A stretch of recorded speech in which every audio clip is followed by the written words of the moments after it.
Back again, Stuart. Together for a weekend away of other lives. It's true. Go back and watch for my opinion on short treks and my opinion on the Star Wars films and your general Q&A. All great stuff. Yes. Do it. Do it now. Do But we're it. back because it's Monday and it's Mandalorian Monday. Yeah. And then Mandalorian Wednesday, but not for us, but it is for everyone else. Yeah, we won't, I don't know when we'll be reviewing the one from Wednesday, but we'll figure it out. Don't worry. Just don't expect it. Over the next 2 weeks, just expect spotty, weird live times and reviews. But we are dedicated to being dedicated. That's a good way to put it, yes. Although I'm trying to remember, is there 8 episodes meant to be existing? Yes. So when's 8? 8 is... Okay, It's on the 27th. Okay, so it's after the... so I'm wondering if that's going to be a cool, post-episode, whatever. Well, I bet there won't be as connected as you think, just because... I mean, how secret is the script for episode 9? Probably incredibly secret, so they're really going to... You know what I mean? Yeah. It'll be an unknowing link. But yes, Yeah. we are back. We are. Looking at the Razor's Crest. Is that what it's called? Yeah, the Razor Crest, yeah. Not Razor's Crest, Razor Crest. The Gillette crest. Yes. I just do... Okay, yeah, I thought it was a bit too dark on that. Right, yeah, so I guess I'll just start sharing. We're right into it on this one. Yes. So, yay for us. Yes. So That you go is- share. So you meant to say that is the way. That would have been a perfect point to say it, Joe. This is the way. Okay, see you in a minute. Yeah. You don't want to skip this So yeah, guys, you know the routine. Super chats are great, and we kind of count on them. So if you can help us out, please do. Trekyards, the best a Mando can get. I love that. Anyway, yeah, so if you can super chat, please do. Also, there's other ways to help out the channel. You can send us PayPal. You can click any of the links down below. Please feel free to join us for Patreon. Going to be some real updates coming in January for Patreon, so definitely something to check out. Plus, at the end of January, we got the cards, so make sure you subscribe to the channel. Make sure you hit the like button. To all of you out there, let's get those likes up right away. And let's show some love for the Mandalorian, for the Star Wars universe. If you can, please super chat. Other than that, just make sure that you share the video, you talk about Trekyards and Fleet Yards wherever you have friends that are into that kind of thing and might not know about us. Spread the word, have people subscribe, get people to join. It's just the best way to help us out. And we're a small, struggling YouTube channel, but, you know, we're chugging along pretty good. So let's keep that up. Hopefully, end of January, we'll show a nice bump in subscribers and stuff because there is Picard, and then who knows when Discovery's coming out, season 3, but... You know, stuff like that. Mandalorian's ending the end of December, but the end of this week, we are actually doing a review of The Rise of Skywalker. That'll be on the 20th that we do that. So just so you guys are aware, because both Sam and myself are going to be seeing it opening night, and we're going to want to talk about it and to let you know our thoughts. So hopefully you can make it for that as well. Bill Barkley says McClunky. Yes. I love Star Trek. Chewbacca is the best Vulcan warrior, says Ken M. Star Trek. Yes. Drunken review. Yeah, probably on the 20th we'll be drinking to kind of... I don't think we'll be drunk necessarily, but we'll be loosey-goosey than usual. So yeah, there is that. Anyway, so yeah, if you guys can super chat, please do. And welcome everyone, 30 of you watching. Everybody make sure you smash that like button right away, hit the like button, and also make sure you subscribe. Make sure the subscribe icon thingy is not red. If it's red, you haven't subscribed, so make sure you hit it so it's not red. And you know the drill. It's nice and not make to be sure live you, just by yourselves, that you can not talk for a minute and not worry about it. It's quite nice. yes, it is. Yeah, there was a few times when I was watching yours, I was like, oh, I have something to say. Freaking. But I couldn't really jump in. I kind of miss the back and forth because it opens up new ideas and stuff. So Is that for the Star Wars? Mm-hmm. Eugene throws in 1,000 rubles. Thank you very much. What a pal. Chapter 6 is no episode. It's full-blown cameo fan service galore. I absolutely loved it, though. It's great. It's an awesome episode, in my opinion. I thought that was last week. This is... I don't think that summarizes this episode at all, really. Yeah. Surprised that he says that, honestly. A little bit. Interesting. But there you go. Eugene starts off with a wonderful thing. That's $15. That's awesome. But okay, Stuart, then episode 6, your actual review, bit more detailed, so I know what you're thinking. I really enjoyed this one. This is actually my favorite episode of The Mandalorian so far. This is kind of like one of those jailbreak episodes, very much, again, Western themed, but I loved it. You need a team of 5 people. It almost felt more like a great train robbery kind of feel as well, which I thought was great. Fast-paced, action-packed, great characters, good dialogue, a nice cameo or two, which we'll talk about when we get there, and a satisfying episode, good wrap-up. I was quite worried at one point when he got locked in the cell. I was, what's going on with Baby Yoda and his ship? I was kind of worried for a minute, and it kind of worked out for fine. Spoilers. But overall, my favorite episode of The Mandalorian so far. More dialogue, I think, than most of the other ones, and it's got some great character introductions, which was pretty fantastic. So, yeah, I liked it. And guys, let us know the audio levels, how they are this week, because even though I've modulated them to be right, technically speaking, on the boards, they might be all over the place. So let us know if we sound good in comparison. Cool. Well, good review, Stuart. Glowing one indeed. I liked this one. Wouldn't say I'm as glowing as you, because I like the characters. Although I found them a little bit redundant. Some of them in the they didn't play a part in the actual heist. They were all redundant to Mando, so it felt like they're just throwing people in for the sake of it. There wasn't like, and he's the hacker, and he's this, and he's this. Like, the lady was completely pointless, except it was her brother, and that's not enough reason for her to be there, which was weird. The setup's great. The station's good. But it's odd at this point, episode 6. I've realised that it was a big mistake to introduce Baby Yoda and that entire subplot, because this one ignores it once again. For the third-ish week in a row, we've ignored any sort of development. And it makes the whole season feel dragging because nothing's actually happening in the story. Yeah. I wish it'd just been an anthology show with him just doing missions, in which case it'd be great, it's a beautiful one-off. But because it's actually in this framework of the Baby Yoda storyline, it's pretty crap in that respect. I mean, it's really blowing it in terms of that storyline. You realize they probably had one movie worth of story. That's how they obviously pitched it. And they said, make a series. And they said, okay, great, we'll do the 2 at the start, 2 at the end, and everything in the middle will be a separate story, which works great for a series. But they should not have given us Baby Yoda at the start. That was their biggest mistake now, because I kept thinking, what? And going back to Baby Yoda on the ship was just wasted airtime. It meant nothing, did nothing, pointless. He's a waste at this point, and that's a real shame. But not killing them was great at the end, because we're having a habit of killing characters in this season.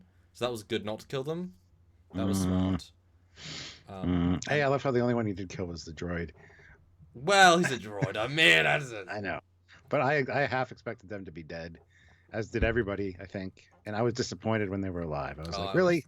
I was like, that's the stupidest thing you can do, because once they get out, if they break out, they're coming after your ass. It's just, I wouldn't leave loose ends like that, personally.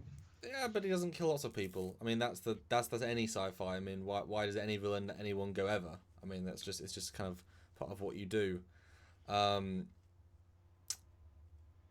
also the prison transport itself was sort of badly done, because they introduce her as some people on the ship, but they walk through halls for a good 15 minutes, and there's no sense of anybody. It feels like a deserted town, even though there should be people.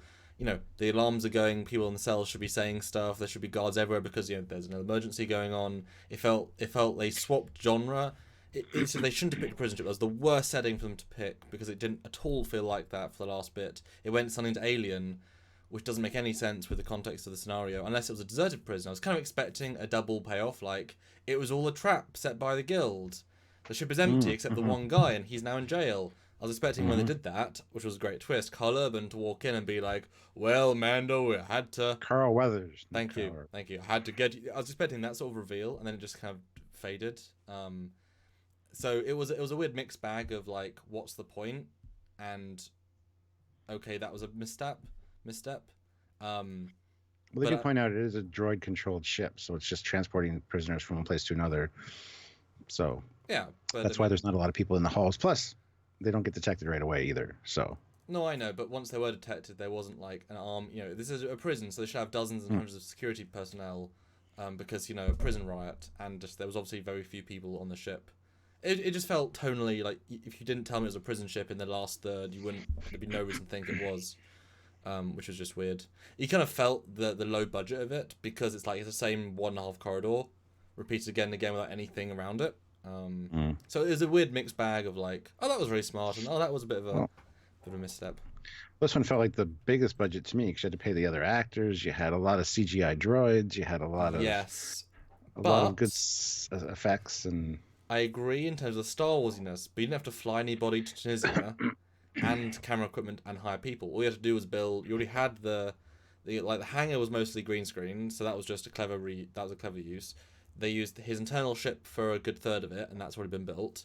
And the hallways are just like 3 sets, there's nothing on them, so that's cheap as well. So actually, it feels like a lot, but it's not. Which when you got the great hangar shot, which was beautiful, and you got so it was a very well. And like you say, the robots were excellent, so it was like a clever use of budget. Lots in some, very little in others. And who the hell knows how much the Dave Filoni cameo was? I mean, whoa, because he's such a high target item. Who's he? The cameo at the end, the famous cameo you're referring to, I thought. No. Oh, well, we'll get them. Jesus, there's another one. Yeah. Oh. Yeah. Well, yeah. Okay. Yeah. Let's show begin then. Let's the show begin. Okay. So he comes and lands. Beautiful. Razor crest. Beautiful shots. Then we get this guy. He's from Sons of Anarchy, apparently. I didn't know that, but that's not the, neither here nor there. It's, hey, how you doing? Welcome back. And it's like, we used to run together and all this. So cool. Somebody from his past. Great. We might learn something. I mean, we learn a few things, I guess, but he says to the Mandalorian, I'm surprised I would see you back here. I was really shocked when you reached out to me. But you're always welcome here, he says. And then he goes on in a second to say, but, all we really needed was the ride, the Razor Crest. And he's like, well, that wasn't part of the deal. He's like, the only reason I let you back in here was because of that ship. Yep. And I'm like, oh, well, you just contradicted yourself in the space of like a minute and a half, but that's okay. What was the first thing he said then? Good to have you. Like, you're always welcome back here, he says. Well, in your ship. Well, yeah, I guess, but it didn't come off like that at first. Okay. No, I thought it was good, and then the whole looking at the ship like, oh, Baby Yoda's on there. Damn, I didn't expect this. Getting thrown for a twist right away. So, but yeah, and then we get introduced to. Did you have anything to say before we talk about the next character? Yeah. No, I like the intro. I was sorely missing an exterior shot of the station to start with. It was weird to start internal. It felt kind of. I was like, oh, like they didn't spend money on exterior, but we see it later. I kind of wish we'd seen it. No, I like the tone here. It's a good build. He's again not very charismatic. This actor, he's playing it very plain, like the last lady, which isn't bad. I mean, these are just average people, so it makes sense. But there's not a lot of charisma here. There's not a lot of presence. Although he kind of made me think of Whistler from Blade, just with 1/10 personality. He kind of would have nice like a space cigar and but it kind of made me sad though by the end that Mandalorian keeps ruining all of his friendships and connections just for this creature he doesn't have any knowledge of beyond. We've gained nothing. Like he's losing all of his connections. But he's getting new ones. He's got Nick Nolte character. I've spoken. He's got the new chick that he met on the planet that are going to come into play at some point. I guarantee. This is true, but he lost the entire guild. This safe haven. I mean, these are two of probably the most important. You know what I mean, though. Like keeps. Yeah, he's already burnt his bridges with this guy, as we found out, and the lady. So yeah, just seems to be this is the way. There we go. But yeah, it's a good intro. I like the it's your ship really, although then they go to explain that it's not really because the ship's good. No, or yeah, capable. It's just because off the radar of everyone else. It's like, okay. Yeah. Off the radar of the Imperials and the New Republic. So, it's like, sure. I guess one of those things where, as I just watched the other Star Wars, that they said, oh, the Millennium Falcon is you know, it's tracked. It's like, what does that mean? It can't actually be tracked, but it's known, so it's trackable, but it's not that trackable because it can be lost. So it's just one of those things of, yes, all of our ships, they know us, therefore they can detect us at long range. Even though surely once they detect this ship, they would add Star Wars logic. It's fine. Yeah. And Eugene throws in 500 rubles. The four are all-star cast. Bill Burr, who we'll talk about in just a second. Natalia Tana, who I don't know freaking idea who that is. Clancy Brown, who of course played Kurgan from Highlander and many, many other roles. And Richard Ayoade. No idea who the hell that is either. Well, that's funny. So, Bill Burr's Bill Burr's English. So you know the one American and not the English people really. I don't know their names. No. Okay, we'll get there in a minute. I might know their characters, but. And Max Ross goes in my sentiment there. Introducing Baby Yoda in episode 1 was the biggest mistake. Literally the biggest hype for a character in decades. Yeah, but not paying off on it. Yeah, well, it is working, getting new audience and getting the. Oh yeah. Baby. So they keep watching. And Andrew Sepp $2 because we've got a new Top Gun 2 trailer today. Thank you. Oh yes, we did. Well, I didn't watch That's it something yet. else. That's something to talk about separately. I have thoughts on that, but anyway, we're not talking about that right now. Yeah. Although briefly, while we look at Bill Burr's face, Top Gun 1, I watched it in a car, which is fair enough. But it was hyped to me as a brilliant film, and I watched it. It's so okay. It's like an '80s film, man. But it's like one of my favorite movies, though. Okay, it's just so non-film. It's weird, and it's weird they just murdered whoever the people out there. It's very strange as a film. If I watch it again, oh goodness, that's the problem with hyping things. It's like one of the best films. It's like it really isn't. Well, you had to grow up with it, then you'd feel differently. Trust me. Sure, but that shows it doesn't age well. Because Independence Day 1 still is a tremendous film, even if you watch it today. You know, certain films from that time are still. But anyway, so this guy actually knew this comedian. They keep hiring comedians from America, but it's like, actually know this guy. I didn't. I watched it, didn't like his character, then found out from Jeff, our moderator here, that it's Bill Burr, and then all of a sudden, ironically enough, later that night I was watching some videos on YouTube talking about when you're interviewing comedians, be careful, and he came up his like multiple clips of his. I really grown to like this guy in the space of a few days. Hated his character. Really? Didn't think anything of him until I found out who it was, saw more of him, and then like I like this guy. And on my rewatches after that, I'm like, this guy's good. Yeah, he's got a distinct sort of character and an edge to him as a comedian. Yeah, he's very brutally honest and although he's not. I love him. He's not fully utilized in this. Like they don't go far enough with him. I think he wrote some of the jokes though, because we get introduced to his character Mayfeld. And we find out that he's actually he's a Imperial sharpshooter. And Mandalorian's like, well, that's not saying much. I wasn't a stormtrooper, you know. I thought that was freaking hilarious. Laugh out loud. That was so well played too. Yeah. I like this moment saying, well, I was the boss when we were running together, but now he's the boss and he's everything. And Mandalorian's like, Well, it's a good back and forth here. Like, you know, we used to run with the Mando because, you know, having a Mandalorian on our team gave us some kind of credibility. And he's like, well, what was in it for him? Well, I asked him that once. And what did you say? Target practice? I mean, awesome. They're very naturalistic sort of scumbags. Although it seemed odd that this chap, this big guy, white hair, not old, but reasonably old. And he says, when we were younger, but the Mandalorian was like 8 in the Clone Wars, which is only like, you know what I mean? He should be in his late 30s, 40s maybe. So there is an age, so he must have joined the guy's crew when he was like 15, 16, 17, 18, for them to be like coexistent age while he was younger. You know what I mean? There's quite an age gap between those two. Younger, I mean, 10 years for this old guy is quite a bit, because sometimes, you know, 10 years once you get older is seems like a long time ago, even though it really wasn't. And you can age a lot in 10 years. Trust me, my gut will tell you that's true. Oh, mine too. Mine too. I was flat bellied 10 years ago. Terrible. But it just felt odd. He says, "Oh, back in the old days when we were running together." It's like, okay, well, he looked exactly the same as this. It just felt a little bit like I think he's just a bit too old for the parallels. Smidge. Or Mando's a little bit too whatever. Because I was wondering, how old is he then? Yeah. But they know how he is. So we get told that they need a 5-person team for this. He has 4 of them, so the Mandalorian's the 5th. And then we get introduced to the big guy. Yeah, the Devorian, I think is his race, something like that. It's mentioned later, but if I'm right, isn't this guy literally just a reference to the to Star Wars: A New Hope? Yeah, he's in the cantina. In the cantina. Yeah, well, not him, but yeah. It's just the devil horn alien that I think they actually removed in special edition or something. Yeah, Devornian, whatever. Yeah, he's just the devil guy, and it's like, oh yeah, it's the devil alien race. Cool. Yeah. Nice.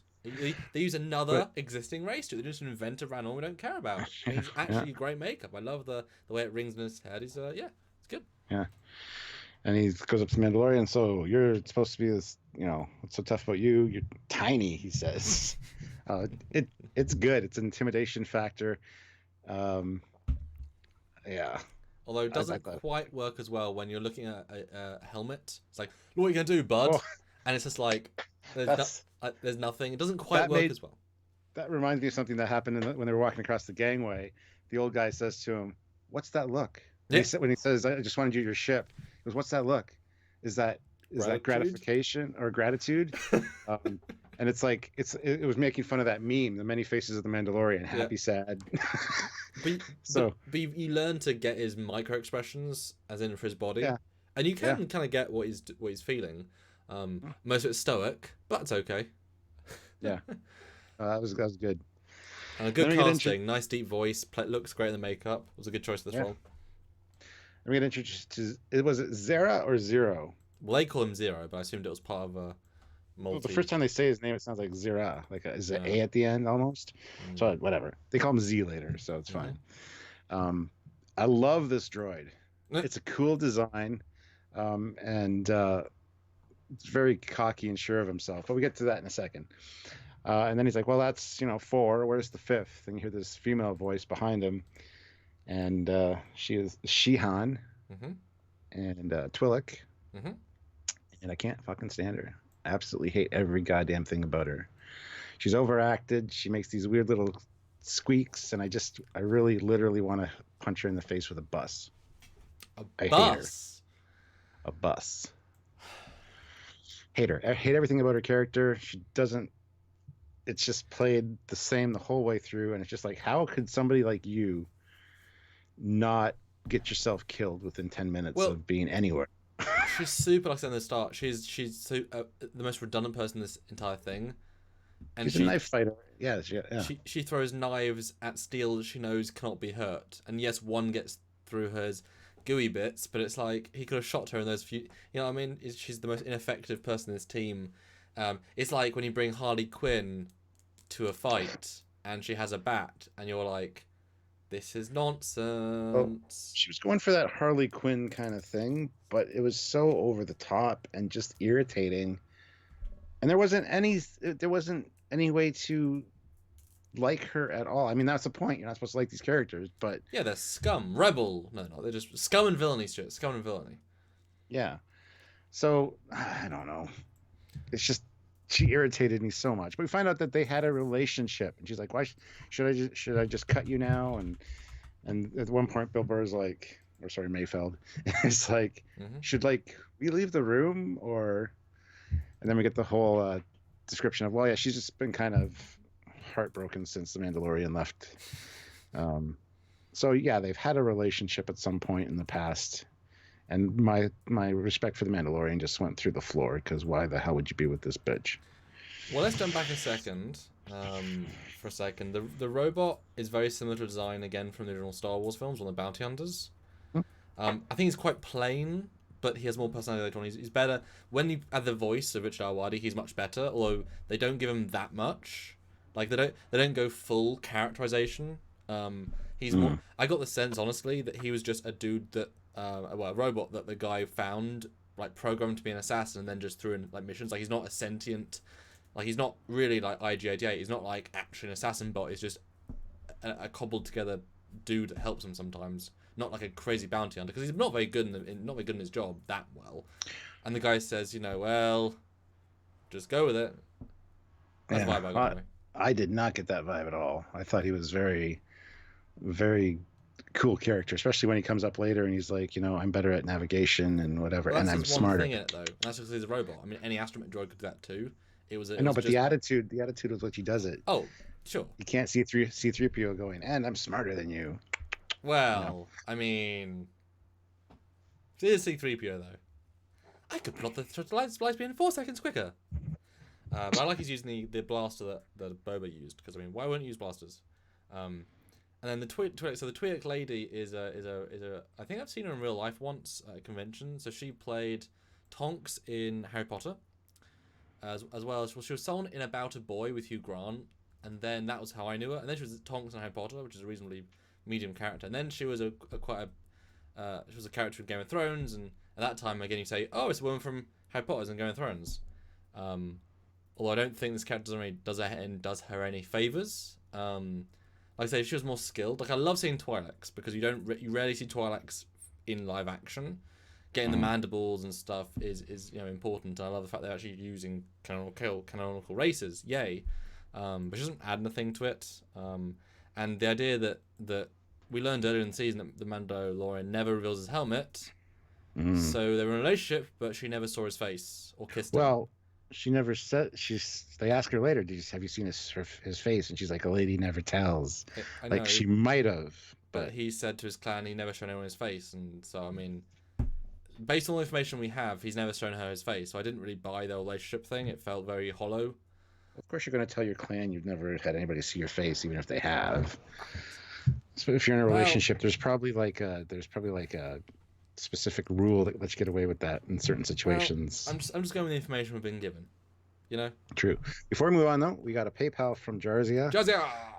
Says, I think her throwing knives were vibro blades because they have glowy bits at one point, so they probably have insane cutting power. Yes. Yes. No, they definitely vibro. I mean, they have a certain purpose, but in this mission, they were a poor choice because one blaster.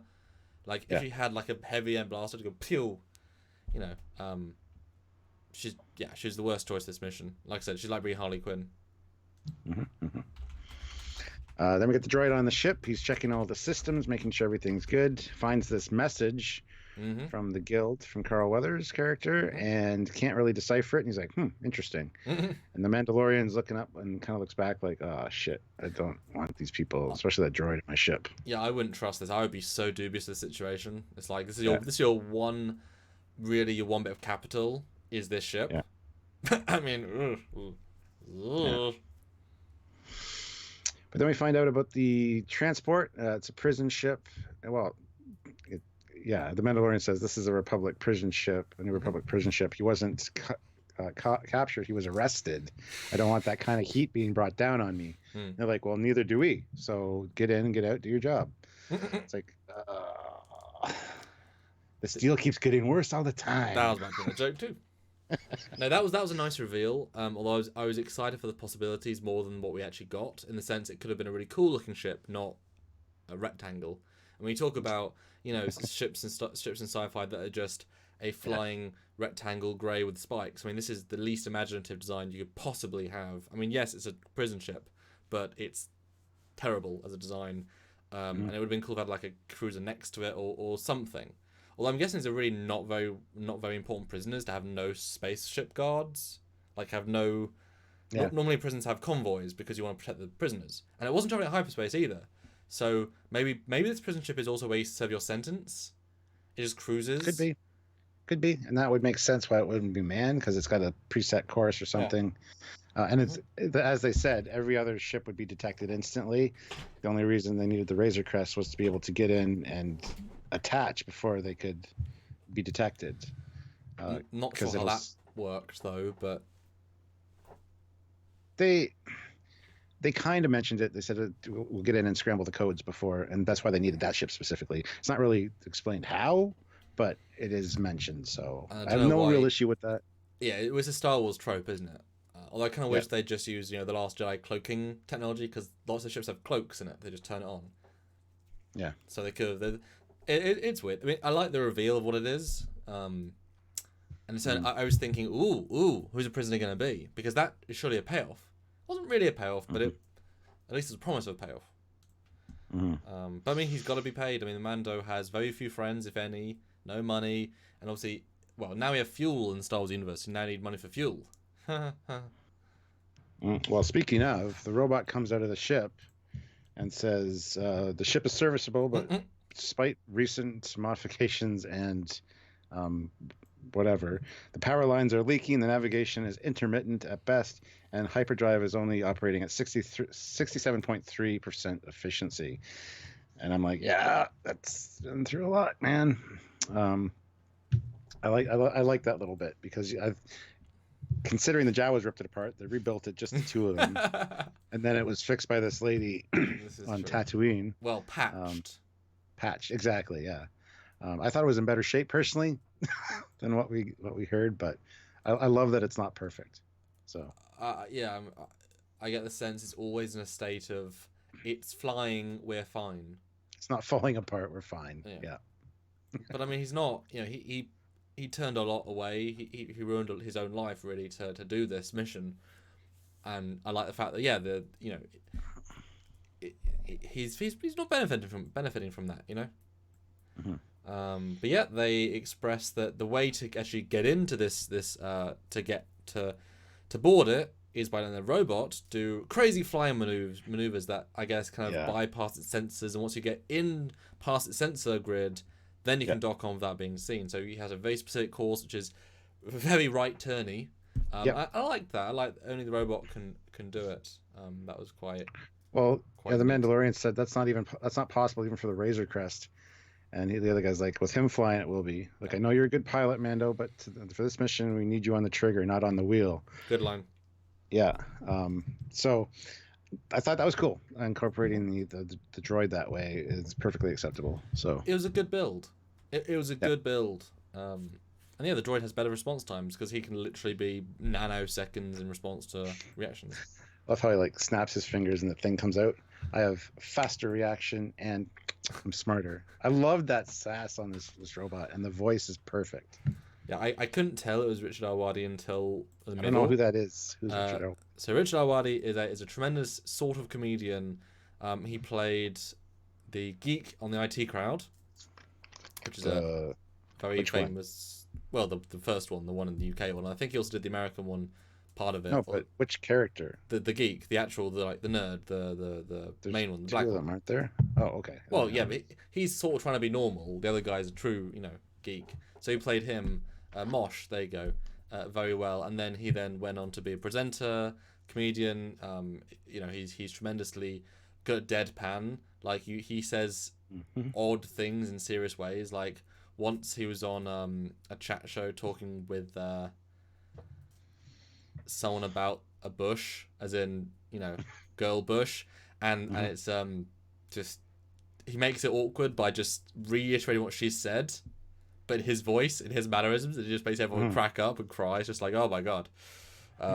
So yeah, although he doesn't add much to it, like it works, but it's not like what they did for the guy in Rogue One who has like a real strong character, or C-3PO, which is a real strong character. It's kind of like a very neutral, like there's a bit of personality, but it's not like you know what I mean? Knowing what the guy can do, it was kind of just like, I'm just going to talk about the situation a bit. Like I wished when he was finding Baby Yoda, he would say like, "Come out, little one," where like having some character, kind of underused. But with like 6 characters, you've got to spread out the workload. Yeah. Which is kind of a shame, but it's okay. It's kind of like I picture that if we could understand R2D2's beeps, this is the kind of sass that R2D2 would have. Because you know that R2D2 is kind of sassy with the way he kind of talks back and whatever, but you never understand what the hell he's saying.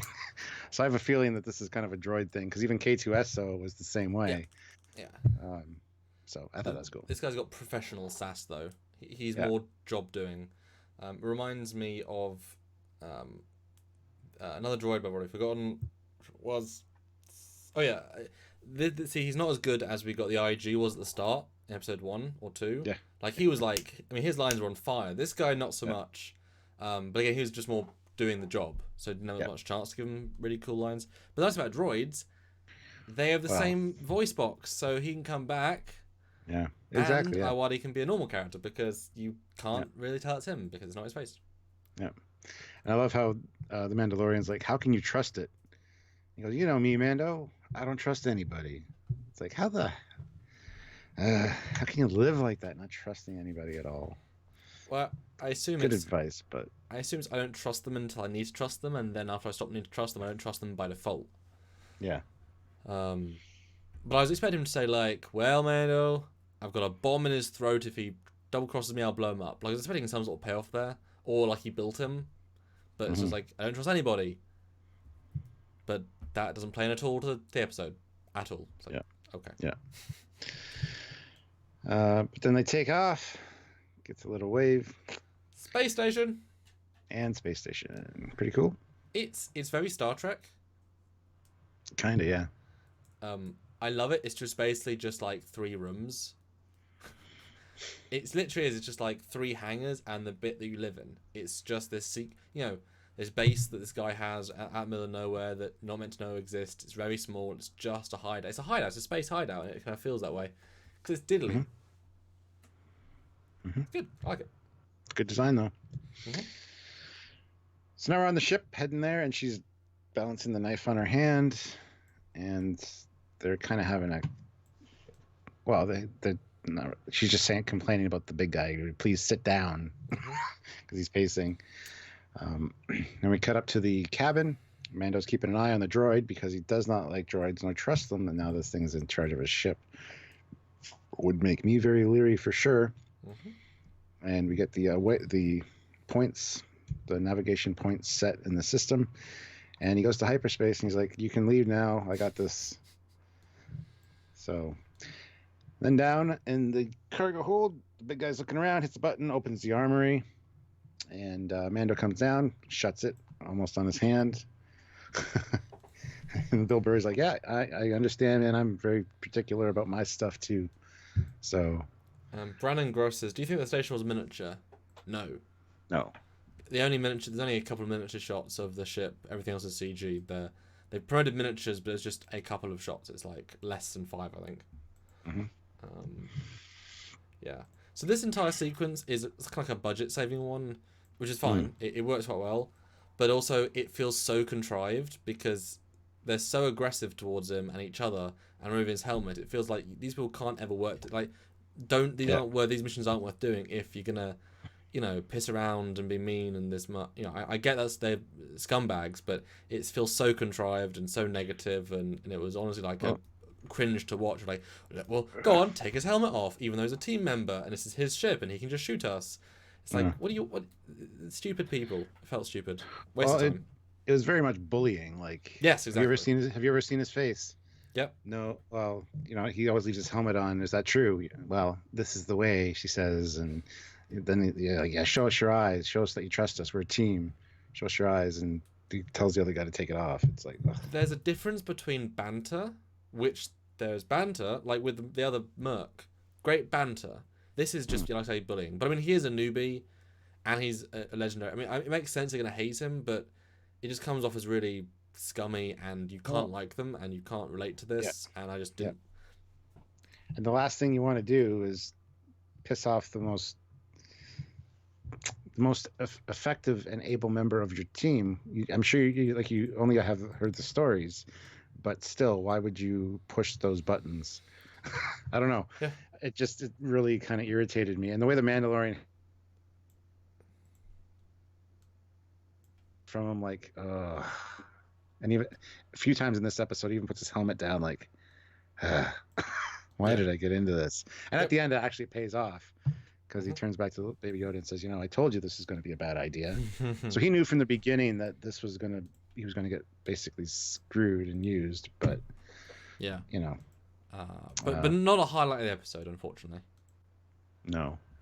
This is where he asks her, "Have you seen him without the helmet?" And she's like, "A lady never tells." like you're a lady, whatever.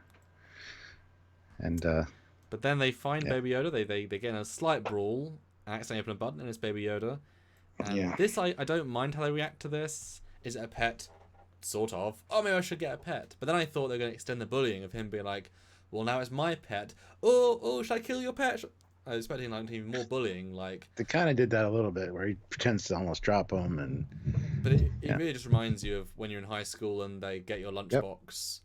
Yep. And then you just don't get it back, and it's hard to watch. It's not fun TV. It really is. I agree. And Baby Yoda is such a waste in this episode. Just edit it out completely. Just nothing. Real shame. Yeah. Real shame. Yeah. Well, she's like, I didn't take you for the type, and I love how he even asks, "Is this? Did you guys make this? Is this what you look like under the helmet?" Oh, and then under the helmet line, are you a Gungan? Yes. Is that why you also want to show your face? It's like, that's fucking hilarious too. Yeah, that Get a little was jab good. at Jar Jar. Yeah. There are some lovely little bits, but yeah, some of the dialogue is harder to do. Yeah. So they come. I love how the droid gives them no warning, comes out of hyperspace, and does the fancy maneuvering. Locks on to the ship. Baby Yoda falls. Whatever. And then everybody's like, "Jesus, you didn't even tell us that you didn't even give us the countdown." So That was I like that bit. I thought that was fun. It was good. It was really well done. And And even the docking was cool. There's the docking port on the bottom of the ship. I love that. Yep. So adds another layer to the bits and bobs. I kind of wish though that they'd made a line where they said, I thought you have inertial dampeners. Not for this, because it felt like they were being in a tin can, even though they must do really cool maneuvers. And did you know that the freighter has Tantive 5 looking back engine sort of, and the square dish of the Millennium Falcon, the new one. Yeah. Kind of. But yeah, pretty dull design. Do you notice when the Razor Crest box, there's like the markings on the side looks like a yellow R that's partly worn off for Razor Crest? Yeah. I never noticed that before this episode, but... Well, like I say, it's been built and rebuilt and stolen and unstolen. And... but then they tell Mando to open the hatch, which he does. And then Bill Burr's like, what, my turn? Always your turn. That's good. Always go first, yeah. So I wish you felt more of a team. Like, often, it's a heist episode, right? Mm-hmm. But there's no real team cohesion feel, and there's no sense of they all have unique skills, so it fails in a lot of areas where this is meant to play to that. You know, like if these are good people that he wanted to work with, even if they tricked him at the end, you can argue for the greater good of their cause. But you could have, there's better ways they could have done this episode, I think. Mm-hmm. But they get on the prison ship. You see some really cool droids go by. Those big ones we see later. And the zero whatever hacks into the mainframe. So he finds a control room and starts directing them there. I gotta say, I like the prison ship. I like the way it looks. It's brand new. It's clean. It's everything in Star Wars has that dirty, grimy, used look. So I love seeing Star Wars stuff that's new. Like a lot of the Imperial stuff in video games. I love walking down those hallways because it's like, oh, this is cool. And this gave me that feeling. Like, this is a brand new, top of the line prison ship. It hasn't been used for years. It looks new. I love that. Yeah, it feels a lot like a Tantive 5 or 4, which is there are some pieces on the top that should. But yeah, it has that vibe to me. But also it just feels like a cheap set a little bit with repeated pillars and not a lot going on. But it's a prison. I mean, it's a prison ship. There's nothing else needing to be going on. But it's an indie film level set. Not a bad thing. That's why I think the makeup for the actors helps to drive a lot of that stuff, because they're they look great and they add a bit of color and life to it. Then we see some of the prisoners. We see what looks like the guy from the original Mummy with Brendan Fraser. Not the original Mummy, but Imhotep. Yeah. And we get the little four-armed guy, which is one of the pilot in Solo. Yes, I knew I recognized. Yeah. We got an Imperial officer. Yep. I thought that was going to pay off, but didn't. Yeah. And then we get some big dude. Ugh. I just hate her so much. And that's it. That's all the prisoners we get, even though on a prison ship. Yeah. Well, it's a new prison ship. Maybe it's not full yet. They should have said that then. To have no prisoners in the entire bit is yeah. Yeah. They run into a little mouse droid, and the big guy is like, "Oh, it's just a little mousey." He's trying to draw it in the air, and I thought as soon as you see a mouse droid, doesn't that isn't it linked with the computer? Wouldn't it be like intruders aboard?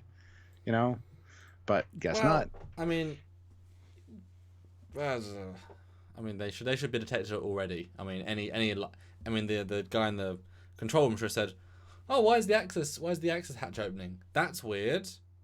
Let me look." Yeah. It's a ship. And these things are Imperial, but I guess the Rebellion Republic wants to use them too. It's good to see it, but it's like they should have at least tweaked it to be a light side version rather than just literally the one from the baddies use. But hey ho.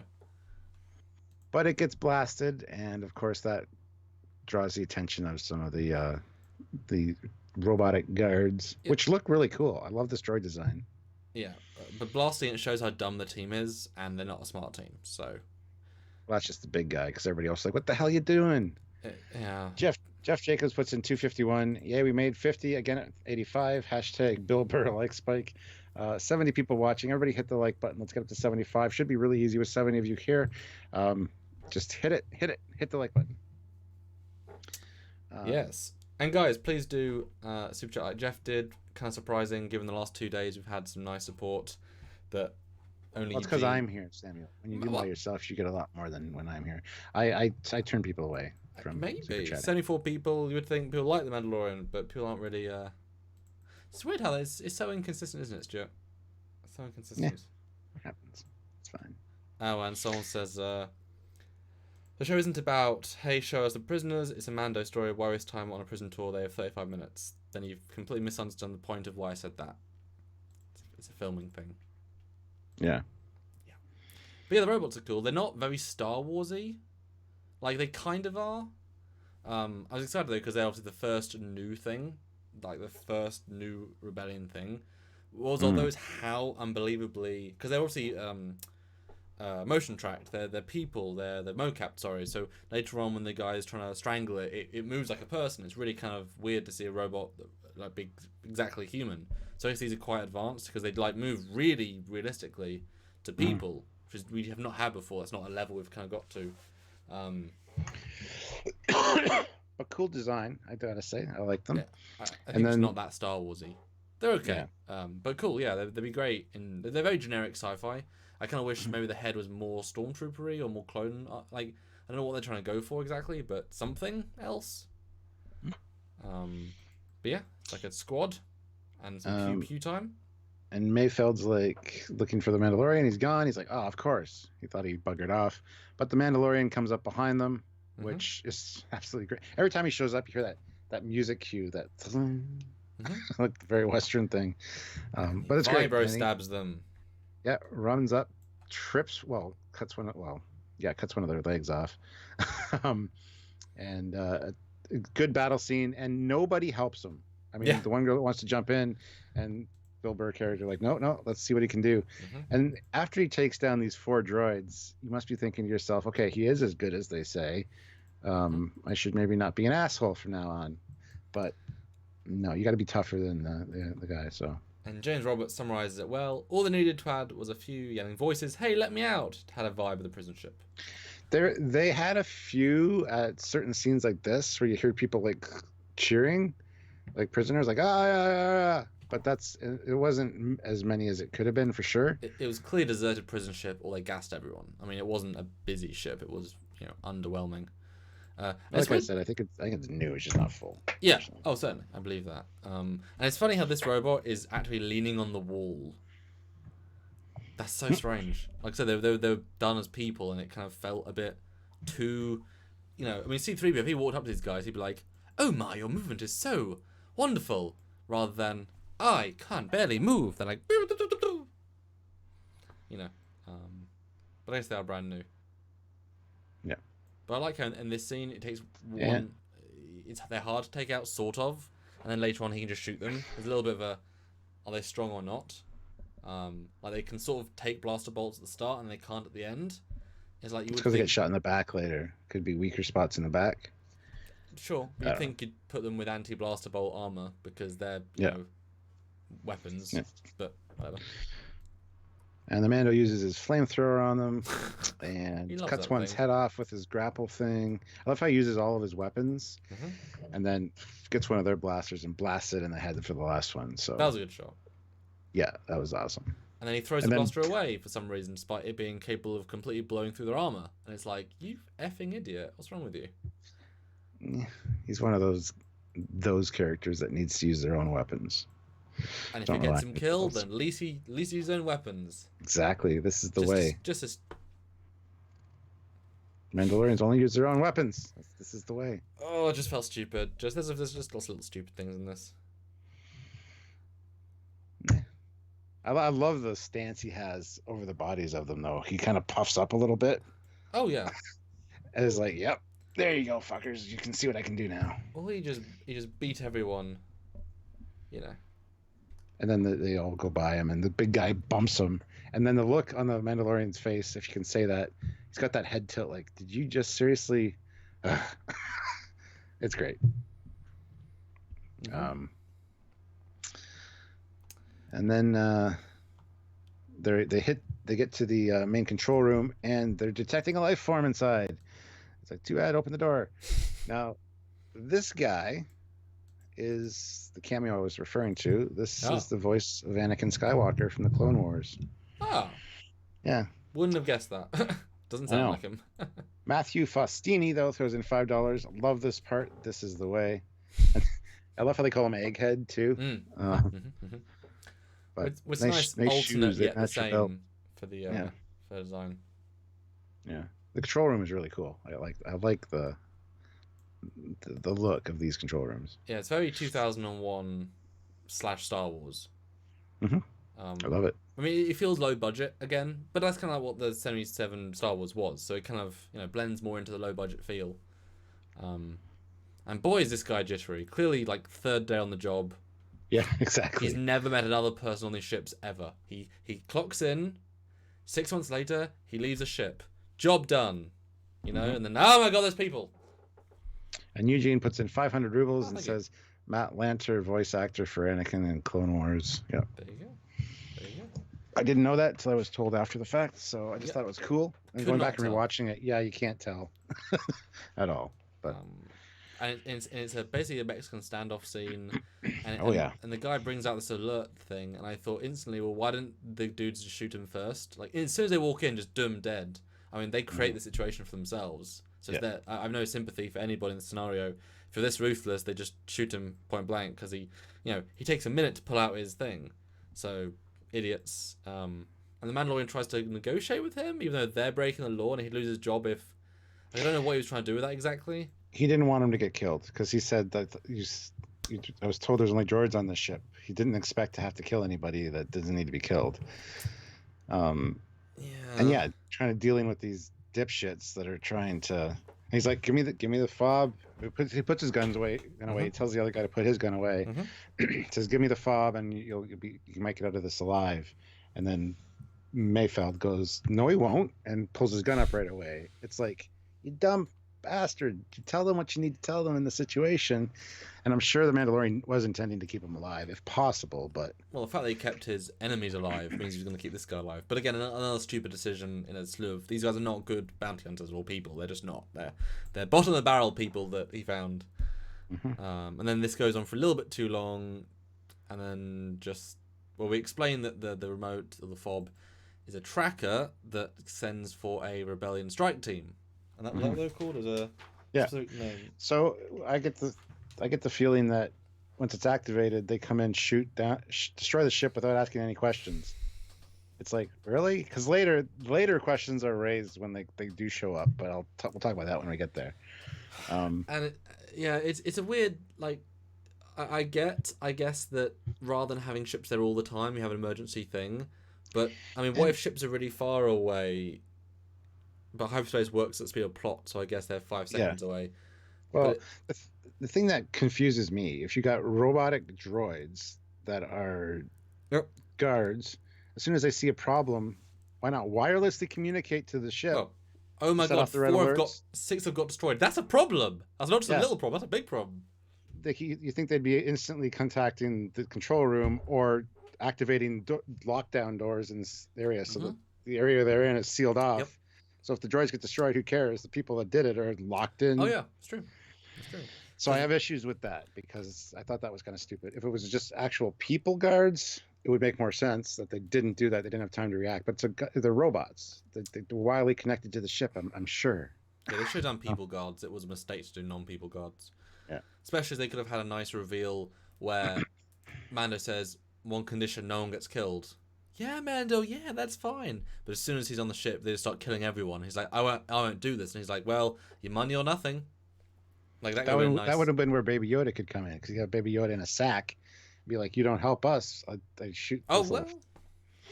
Yeah, but you don't really buy that any of them could take him out. So there's no real risk there, you know. But I like that. He couldn't stop a blaster bolt. It was point blank. But well, he kind of does later, sort of. He doesn't though. Fleet Pass Swiftback puts in $4.99. Hey. Imagine how crazy it would be to be only non-droid on the prison ship. Hope you have a great imagination or lots of books. Yeah. To be the only non-droid. I know, right? I have a feeling that this guy was like maybe moving from one prison facility to another, and this was just the transport that was going that day, and he thought, oh, last minute I'll hop on. So there was no record of him going on. He's just transferring to his next whatever, you know. But why they don't have this in hyperspace to get there, I don't know. And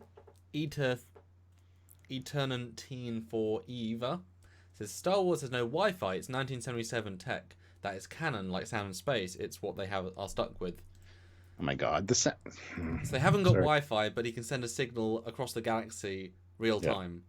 I mean, if you can do one, you can do the other. It's the same technology, just smaller in a droid to your own ship. So obviously they have that technology. And the sound in space is just, there's no actual sound in space. It's what the sounds the sounds the ship make is what you hear on the inside. So when you're in a TIE fighter, you hear the and you hear the blasters go off. But in space, you wouldn't hear that. But of course, they're going to include that because otherwise it'd be stupid. So I mean, if you watch the sound in Firefly, space argument is a bad argument. Yeah, it's like why Stormtroopers always miss. It's just film. It's just the heroes. I mean, there are some conceits, but tech is a little bit different because tech is like there are rules and whatever. But yeah, I was really excited though at this point. I was thinking, oh, the fob is going to activate and we're going to see like 3 cruisers come out. I was like, oh, we're going to see like a fleet of... I expected cruisers. I expected something kick-ass because now we got a time limit. We got 20 minutes. Yeah, which is a very long time, actually. Well, consider the distances in space. It's like... Although it's weird that he knows 20 minutes. Better than police these days. I could call the police. What was the I could call a pizza place and the police at the same time, and the pizza would get here. I'd have it half eaten before the police showed up. And they said, what was the disturbance? Well, my pepperoni was overcooked. No. But it's true. Okay, 20 minutes, it's a lot in terms of like, okay, 20 minutes. Okay, we can get in and out by then. But how does a guy know 20 minutes? So did the robot track the signal, track the spaceship 20 minutes away that received the signal? If he can scan that far away, then surely the ships could know, like, what? I assume terms are just a guess based on maybe the nearest, I don't know, it's not explained. The nearest facility or whatever, yeah. Who cares? I mean, it doesn't matter, does it? It's Star Wars. We don't think about those things. That is not the way, Stuart. This is true. Anyway, they take off. They run into 2 of these bigger droids. Hold on. You missed a thing. She kills him. Well, yeah. We haven't said that yet. She kills him, and everyone is meant to be surprised, but you're not surprised at all. No. Yeah, and then the thing's activated. Was it flashing before? I like that line. I thought that was funny. Yeah. Then we run into some more rebel droids. Kind of cool design. Picks one up, smashes it down, and then whips it into another one. You know, whatever, as you do. It's such a weird... Well, someone said in the chat they didn't have enough money to do the crowds of people in the prison. Okay, well, don't build this robot and shoot the sequence. You can afford to hire 10 extras. Yeah. I mean, money is where you choose to spend it, so that's a non-argument. Although I've got to give them credit, when they run out of the room, the control room, you can see like a map painting of the set extension. It's totally like a forced perspective painting. Like, there's only so much set, and it's such obviously like it doesn't ICG look like an actual like. I mean, why not just do that? You know what I mean? You see it a couple of times. It's in the same place as the hatch. And actually, I think if you see it on the top of the corridor where the thing is, there's a circle ring. Yeah. I think that's just the docking thing. They just close the door and look. That's where we come down from, because that's the same. It's where the other false perspective is. Yeah. We use the sets. Clever. Jeff Jacobs says it's the only thing she could kill in this mission, so of course she had to take the opportunity. Otherwise, this is true. This is very true. But they find him. He's in cell 221, I believe. Baker Street. Yes. Open it up, and Mandalorian says Quinn, and then the male Twi'lek is like, "Yeah, just imagine them. I surprised the guy that left me behind is now my savior." It's like, okay, was that the mission that she was referring to on the ship where she said, ask him about... Oh, maybe. And he's like, I did what I had to do. Maybe. You enjoyed it. Okay, so this is the reveal of the episode, Stuart. What do you think of the reveal? All built up to this. How did it play to you first time? It's like, who's this dipshit? And then what's her brother? It's like, okay, I care. Why? Yeah. They have a history. We never learned it. Does it refer to what she mentioned on the ship? That would have been nice if it was. That would have been really good if it was. Going back and rewatching it, it very likely could be, but we don't have any clarification for that. Yeah, so. She should have said, well, you've left my brother to die. Like, I had to. Da-dum, he's alive. That would have been great. Yep. But yeah, it's so non-anything. I thought, I said this out loud, oh, is it the scientist from is it the Imperial scientist? Was he captured on the planet? That would be a good reveal. Because I thought then he's now, well, shit, Imperial scientist, that's really weird. And he's like, oh my god, Mandalorian. It's all to do with Baby Yoda. Oh, it all links together. And it's like, oh, it's just another Twi'lek. Okay. It's a very poor reveal. But Eugene, though. Okay, but Eugene. Sorry. Throws in 500 rubles. The least obvious cameo, or just a coincidence, Ismael Cruz Cordova, voice actor for Mando in Sesame Street. What? I'm confused by that whole statement. Because the voice actor of the Mandalorian isn't Ismael Cruz Cordelia, whatever his name is. What do you mean? But the voice actor for Mando is also the actor for Mando, not just the voice actor. Well, oh, this guy plays Quinn. Okay, so this guy is the Twi'lek guy. Yeah. And he's in Sesame Street. Okay. Cool. Or did you read the story that Pedro, the guy that plays Mandalorian, isn't in the suit over half the time? I did not know. In the episode when he's on the planet, the green planet, when you like less, he didn't film a single day of the episode because he had to film something else. Oh, really? So that entire episode he wasn't featured in except his voice, and stunt guys in it over half. So it's exactly what we thought. He really isn't playing the character most of the time. So he's getting a really good paycheck for very little performance. Well done, Pedro.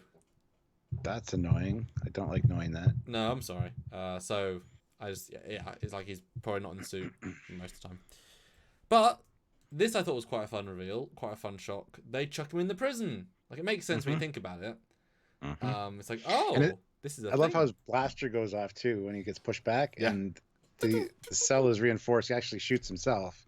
It hits his armor and knocks him down. So, yeah. And it's like, I like they're still blaster proof, even though obviously you get put in the prison without weapons, but they're still blaster proof. That was nice, and I thought that could lead to really cool things. Only 3 left. That could be, a big cool setup things. And Bill says, "Yeah, it's John Wayne's brother." Who is John Wayne's brother? The guy that plays the what? I'm so confused. Black, so. And Eugene says the actor voiced Mando, different Mandalorian. This guy's called Mando too. So 2 different Mandos. Okay. I have no idea what anybody's talking about at this point. But that's okay. I don't need to know what's going on. I just work here. Oh, they voiced a character called Mando in Sesame Street. Oh. That's a strange thing. Strange. Okay, cool. Haven't seen Sesame I don't watch Street. Sesame Street anymore, so I'm sorry. It's not an It's not an English show. I think I watched 2 episodes back when I was a kid because it happened to be on, but it was not a show which he had. Anyway, so yay, brother and sister reunited, Stuart. The payoff we always wanted. Yeah.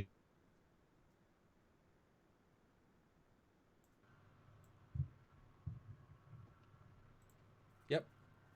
Don't care. Sorry, I cut out for a second there. Yippee, I don't care. Yes. Back on the ship, though, the droid has uncovered he's been tweaking the message, and it's the whole, deliver the asset when you arrive message. And he says, I got some interesting news about the Mandalorian. It's like, okay, yeah, we'll deal with that later. Do what you need to do, but right now we got to get out of here. It's like, okay, that never goes anywhere. Does that get transmitted? Does somebody find out this information? I thought, okay, this is going to be something that's going to, come back to bite him in the ass or something, but it's kind of just a dead end thing. Yeah, that I was like, ooh. Yeah. There's cock tease. Yeah, pretty much. Then now the robots, and I quite like the escape. I mean, they're not built to stop people fully armored from escaping from inside. That's not really Exactly. So I like that. Although really, it shows you stupid of having like even modern prisons, you have a door that the guards outside can open and close to stop people from seeing out. But in this, just 6 slits. Yeah, That's a safe idea. I mean, again. And the way the droid reacts, like as if it's actually choking, is so bizarre. It's like what? It's a robot. It should be like slam, weird, like it plays very strangely. Yeah. But anyway, he rips its arm off and it puts black goo all over the door. I guess oil of some sort, lubricant. Yes, anyway. it bleeds and it holds onto it. It's weird. Gets its head shot off. And then he pushes the part out the window. And at the time, I'm thinking, well, that's stupid. You should have probably grabbed that just in case of something you needed. Then he picks up the arm and does the. I'm like, okay, so it acts like a key. I get it, but I don't know. Although, if the thing has no power, why would a key? I thought that Exactly. because 3PO has Jessica do actually has to turn it, and I assume Data's going through it to access it. So it's weird that it would work without it. I mean, how do you make him escape? And also, why would you put keys inside of the cells, like key locks? Because I would assume that the guard droids or just regular guards would go in, close the door, do what they need to do with the prisoner, interrogate them perhaps, and then need to get let out. But yeah, it doesn't seem like a good idea. Because what if someone gets a key inside his ass, as often Wow. things do? Wow. It's a bit control. I wish he had like a blowy uppy, or can you imagine if he had an explosive and he put on the edge of his cell and exploded it to space and then he space walked out to get back in? Isn't that smarter? I mean, that would have been much cooler. But he escapes, easy, done. And yeah, Zero's like, we got a problem. He's escaped. So he gets to the control room. And this is actually great because he sets everything to red alert. Yeah. Not that And affects starts anything at all. No. See, you would think a prison ship, once you go to red alert, there'd be like lasers that drop down and start tracking targets, whatever. Anyway, he closes off the doors, seals them in, and actually separates them. Mm-hmm. And then the male Twi'lek's like, you guys go kill the Mandalorian. We're gonna, do what we do. And then he cuts off access to the droid, so the droid can't see what's going on, which is great. Mm-hmm. A couple of non-super chat comments though. I was wondering if they threw Mando into the cell or to get their hands on Baby Yoda, or was it just some kind of personal revenge? Which Eugene says just personal revenge. Yeah. Yeah. It was their plan all along. I got the impression it was a purely like that minute decision. Like, screw it, might as well. Could be. I kind of got the feeling that they kind of planned to leave him there regardless, but that just worked out nice, pushing him in the cell. Because I didn't think that the dude who put him on the job had any idea. And therefore, it'd have to be a separate plan by the people inside the job. But then, I don't know. And then, Jazia, to be fair, Star Wars droids have always been anthropomorphized, acted like they're in pain when damaged. I mean, if you shoot a battle droid, he doesn't go, "Oh no, my arm!" Oh. I mean, I wouldn't say that exactly. I mean, you look at a super battle droid, it gets shot, and then he just moves forward. So I wouldn't say. But then you get the one. droids. Then you get the one being tortured in Jabba's palace and Well, screaming. Well, that's Gonk droid. I mean, those guys you can torture all day long. No. But yes, all the doors come down, and it's good to have against one set, but making it red makes it feel like two sets. So I give him credit for that. Mm-hmm. And thought splitting one was a pretty good choice. Yeah. But back on the ship, Baby Yoda shows up, and the droid's like, "What the hell is that thing?" Well, actually, it's just interesting because he was never notified of this thing down there, which I like that he doesn't know what it is. Mm-hmm. But he turns around to go and get his gun, and when he turns around, Baby Yoda's gone. And now starts pointless side quest number 2. Yeah, we have to wrap this up, and this is a loose end, so let's just take care of this over here. Yeah. But they lose communication with him. They cut off communications and everything, so they're trying to contact him to get the doors open or to get a safe path or find out where the Mandalorian is, and they can't get a hold of him, so I like that. And I was very excited for this moment because I was expecting, the rebellion or the New Republic in a hyperspace in, and actually at this point I thought that because he's now trapped them, at least somewhat, I thought Mando's going to say, you know what, effing friends. I do a job for a friend, I get betrayed, I'm being left dead. You know what? I've lost all my options. I am just going to when the New Rebellion comes in, I'm just going to turn them in. I'm going to turn them in, I'm going to ask for sanctuary, I'm going to be, that's going to be the last part of the story, that now he's working with the New Rebellion, because they're the last people that can help. That's what I thought it was going, and I was quite let down by none of that. But, I didn't think that. I did expect to see some big cruisers come in, though, from that. It seemed like more of a threat. But again, all this happens in the space of 15 minutes now, because it took 5 minutes from when the 20-minute mark was. She's like, we only need 5 minutes. They get to the cell, they get him out, and the droid says you have 15 minutes left. Yeah. So this is all happening within the space of 15 minutes, which I find a little unbelievable, but that's okay. Well, I definitely sense this is not an important prison ship. Like, this is backwater than backwater. So why would you send cruisers? You know what I mean? Yeah. But the Twi'lek guy says, whatever you're getting paid, I'll triple it. You got to see I get off this ship. What about your sister? And what about her? And he walks away. And Bill Burr's like, wow, great family. Yeah. Mandalorian, though, is in the control room, picks up the little fob thing. Mm-hmm. And I'm like, okay, there's something going on here. What's going on? And then they cut, which I love. Yeah, I forgot about that until 2 minutes before the end, so I called it, but not. I forgot about it in between, which is good. I completely forgot about it until it was revealed. And you get they split up because that's the best thing to do right now. Well, they were forced to split up. Why? Because the door closed between these them. These two guys. Why did they split up? I forget. Oh no, he says go kill this Mandalorian. is where he says I'll something give you money. Yeah, I'll triple your money, and he says you better be good for it. And that's when he turns around and does the I don't know. But it's like, you've got 3 hand blasters. Like your benefit is you can shoot multiple times, but none of them are strong enough to do anything, and the guy can just. Oh. Yeah. I got to point something out for Jeff because otherwise he's going to freak out. Oh. Jeff was really annoyed by the blasters being mounted up here on the guy's chest. Oh yeah. Oh yeah. Why? Mayfeld. Why was he annoyed by it? Yeah. Because it looks kind of stupid, and it's not really inconvenient for where they were. Because you got to I don't know. But that's his personality. He has many small guns. They should be facing down, like the handles down. They're kind of like sideways or up. So getting them would be hard. Yeah. But anyway, they're not quick. Supposed to be quick. Supposed to be quick. Yeah, exactly. So there you go, Jeff. I mentioned it. So yes, now he's gonna go. Now they're all gonna basically fight Mandalorian. Even though I assume at this point that he's specifically left certain doors open as traps. So I got there's no threat, there's no risk here. It's a very lackluster sort of like boss battle where it's going to be completely one-sided in every respect. So there's not really any tension here. Even though they try and generate it, doesn't work. And also, why don't they care about escaping? It's like you've got a ship, you've got the target, but they trying to hunt him? Just escape. Just, feels weird. Well, I think he's probably routed them through with the doors to not be able to get to the ship until they go through. Yeah, I suppose.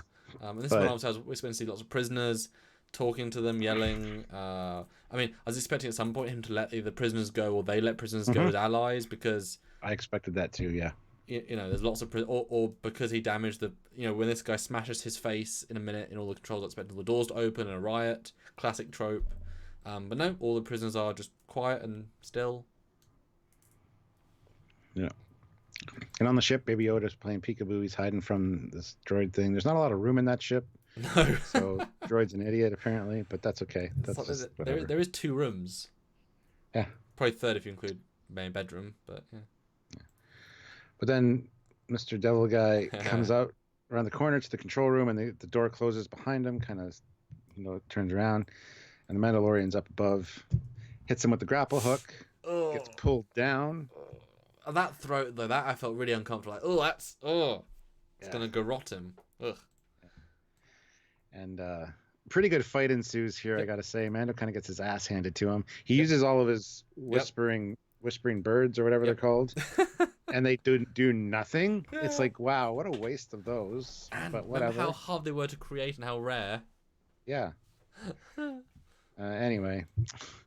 But yeah, then he gets his head slammed to the console and slid across. And because it's Beskar steel, it's like crushing the console. I love that.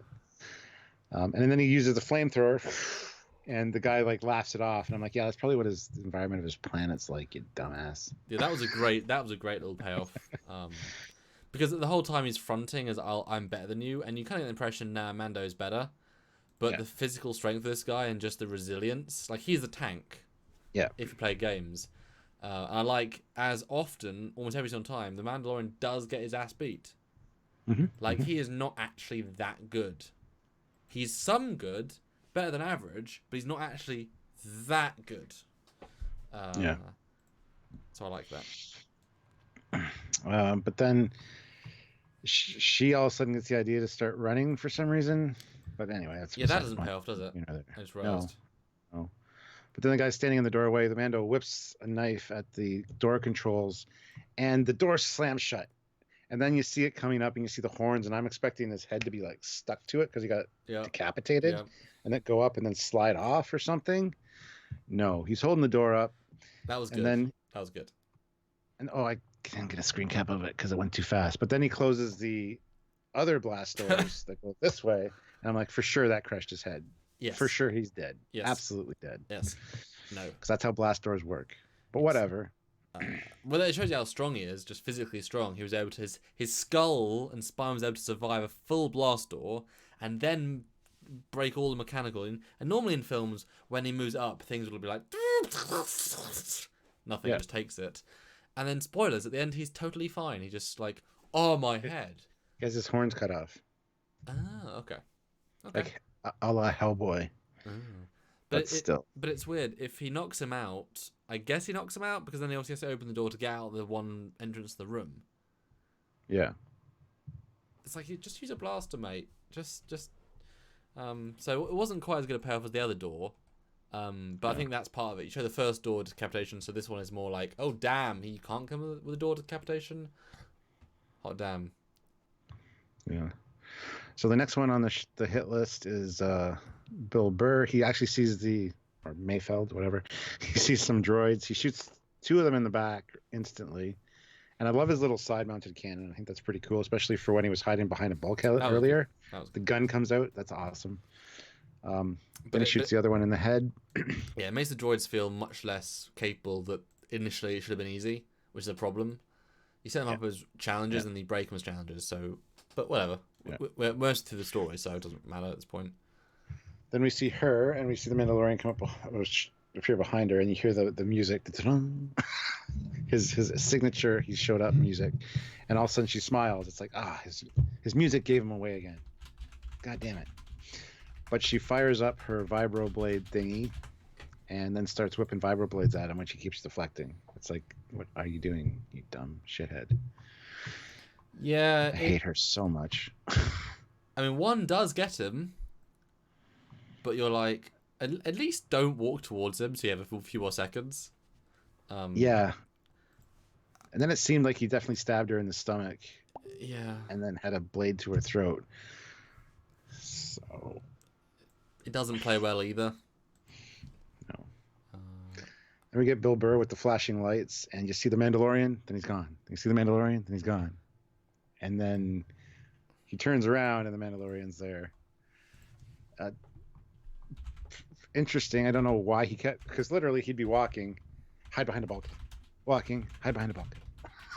It just didn't make sense the way he was appearing and disappearing. I know it's supposed to be like, ooh, but yeah, it felt like there was a little time jump between each one of like an extra second or two. yeah. Yeah, and then he's taken out. And this is very like Alien. This is the vibe I got. You know, damage with one killer taking them all out one by one. It was a very Alien vibe to me. And I kept thinking, where are all the droids? It's a prison transport ship. There should be dozens of droids, but there was only Especially 7. Especially now, they should have been like launched from their compartments or whatever. Yeah, it's I mean, this is where this whole sequence where he takes the power off doesn't feel like a prison in any way. It completely betrays the setting. Doesn't work at all. But back to the robot on the ship, and away from the robot on the ship. And before that, though, Jarzy has sent PayPal. It has not come through yet, Jarzy, but once it does, I will let you know. I just wanted to let you know that I had seen that you sent another PayPal. But yeah, he hears the door and turns around and goes and finds. Well, he doesn't find Baby Yoda yet. He heard the door to the little compartment or the bed close.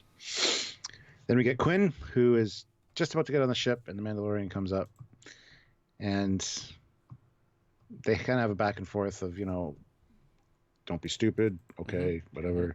You can't kill me because you accepted a job. You're not going to get paid. You have a code of honor. Take me in. And kind of uses his code of honor against him. Then we go again back to the ship, and the droid finds little Baby Yoda and just about to shoot, and Baby Yoda's doing his little, and then all of a sudden there's a blast. And I wanted to see the droid's like head implode from the Force or something. But I love that after the blast, Baby Yoda like looks at his hand like, wow, how did I do that? Or I did that. Yeah. And it turns out it's just the Mandalorian that had shot him from behind. Yes. Good scene. This scene's another letdown. Especially as he's trying to shoot it, even though presumably he would know it was keep it alive. Just another waste of a scene, honestly. I was expecting Baby Yoda to do something, like you said, do something, develop the storyline, show that okay, now he's 18, he's now gaining Force powers, but no, whatever. But yeah, the guy departs, leaves, great, and then gets back. And well, did you think he was gonna keep the guy alive or not? Yeah, I did. Yeah, I did too. I thought that would be the expected thing. Like, oh, okay, you don't expect it to, but yeah, I was glad he did. Well, he comes back, and Quinn comes down, Mando comes down, and the other guy's looking behind him like, where's the rest of the team? And Mando's like, no questions. Yeah. It's like, yeah, you're absolutely right. All right, cool.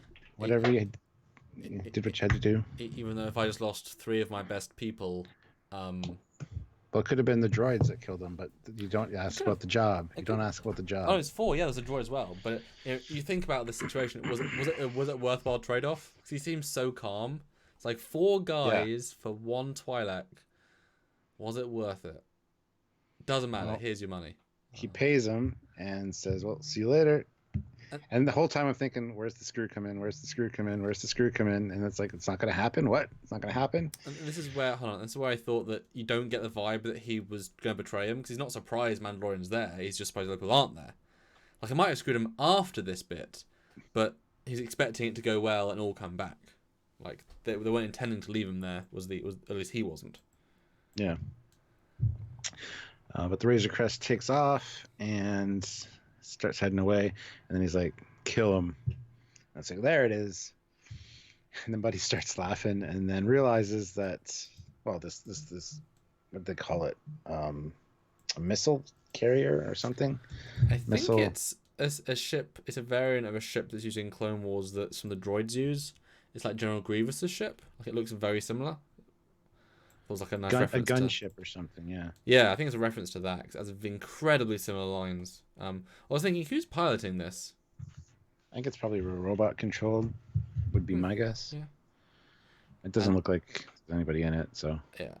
And then you suddenly hear a bleep bleep all of a sudden. And he's like, what's this? Where did this come from? No, you idiot. It's a thing. It's a thing. Oh, no. And then suddenly, vum, vum, vum. You bastard, yeah. When I saw the X-Wings come in, I'm like, okay, cool. But I expected like two cruisers coming in behind it. Because 3 X-Wings, whatever. But the X-Wing pilots... That said, 1 X-Wing can destroy all the cannons on the First World Dreadnought with no issue. So 1 X-Wing is enough to do incredible damage. True. Yeah. But all of the X-Wing pilots are all directors from past episodes. Yeah. With the first one being Dave Filoni of Clone Wars and Rebels fame, who's probably the most important Star Wars creator outside George Lucas. Yeah. And Eugene puts in 500 rubles and says, Director Squadron flies in to pew pew. Yeah. Yeah, it was great seeing the X-Wings. And the guy's like, are those X-Wings? He's so surprised. And then they're like, the X-Wings are like, yeah, they're launching a gunship or whatever. Oh, really? Well, take them out. I love seeing the X-Wings. I thought, first time I saw this, I thought there was actually a new X-Wing and 2 old X-Wings, but they're all old X-Wings. Which is nice to see. They look great. It's nice to see original classic variants. Yeah. David Bessick, though, throws in $5 and says, same ship as Cad Bane, made by the same company that made Grievous's fighter, company from Utah. Utah. Yep. Indeed, Clone Wars separatist fighter. There you go. I said that. I love how they shoot it through the force field. Yeah, I was gonna say that happened in the Last Jedi as well. It just shoots through the force field, which keeps the air in. It's like that's a force field, and why are you shooting? That's not. Why are you doing this again, Dave Filoni? As in, Ryan Johnson did it 'cause he's an idiot. Why are you doing it? It's a force field. Like if it was starting to come out and they hit the ship and then it exploded back because it was already halfway through the force field. Yeah, I'd be more cool with it. But they are literally shooting through the force field, which is annoying. So it's just a two-way. It's a two-way force field that just stops air. Okay. Well, you got to think it lets ships through, so. Yeah, but I assume that it's like polarized to let hull / they got the deflector shields on. Like it works with whereas you'd think it'd be if you can just shoot in it, like that's the thing you stop it from doing. To be able to let weapons go through, because otherwise you get this. Yeah. Now I did have a little bit of a concern. I mean, if you're the X-Wing pilots and you come in after getting this call, you see a ship leaving. Are you not going to send one of them after the ship just to see what the hell's going on? It's like honestly, like 3 police cruisers coming around the corner to your house where there was a reported shooting or somebody called 911 and there's a car driving away. They're going to stop the car and see if it has anything to do with the situation. So I had a little bit of an issue with that, but overall it was extremely satisfying to see them come in and take out this base. But no questions asked, no radio communications, nothing. It's just, we're just going to shoot whatever has a signal.